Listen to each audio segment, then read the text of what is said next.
Hey everybody, it's Jay Kitchen from jaysbeard.com. I hope you're doing well tonight. We're doing a memory/remembrance, obituary, whatever you want to characterize it as, of the young woman who's sitting and playing the guitar behind me.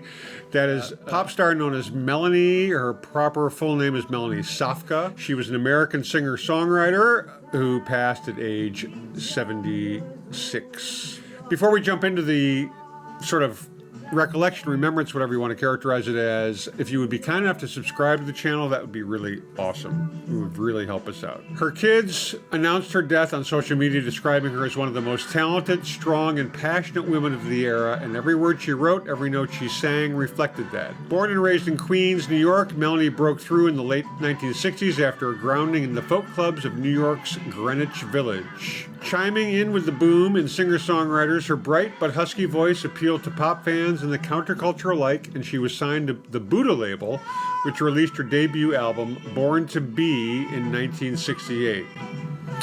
She first found success in Europe, with the album going top 10 in France and the Netherlands. Along with Janis, Joplin, and Joan Baez, she was one of only 3 solo women appearing at the Woodstock Festival in 1969. An unbelievably frightening day, she later said. I never even felt like I was a hippie. I didn't like the term. If anything, I was the beat generation. People in the village expressing themselves in so many ways, not being pigeonholed.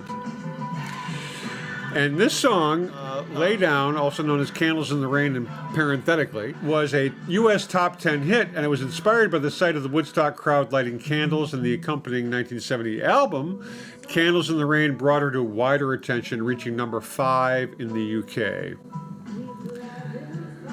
Her version of the Rolling Stones' Ruby Tuesday was also a UK hit that year, and a concert at New York's Carnegie Hall was recorded for a successful album. But 1971 would be her biggest year yet with the album Gather Me and its lead single, Brand New Key.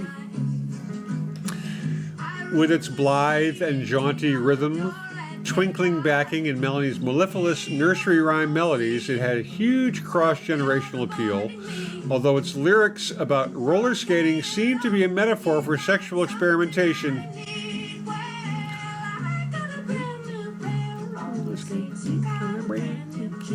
I guess a key and a lock have always been Freudian symbols, she said, and pretty obvious ones at that. There was no deep, serious expression behind the song, but people read things into it.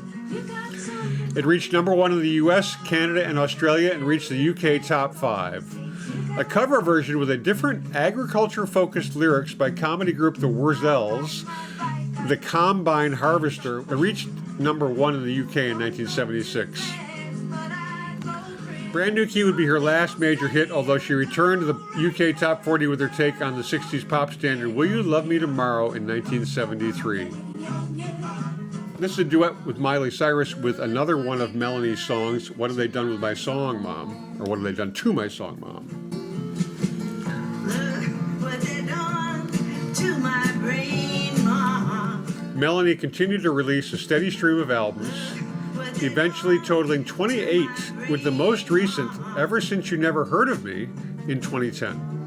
She developed a cult following, including notable musicians such as Morrissey, who covered her Gather Me song, Some Say I Got Devil, and Jarvis Cocker, who introduced her on stage in London in 2007. In 1968, she married Peter Schekirk, who was also the producer of all of her major releases. They had 3 children together, and their marriage lasted until he passed in 2010. Rest in peace, Melanie Safka. May your memory be a blessing. Cheers, everybody.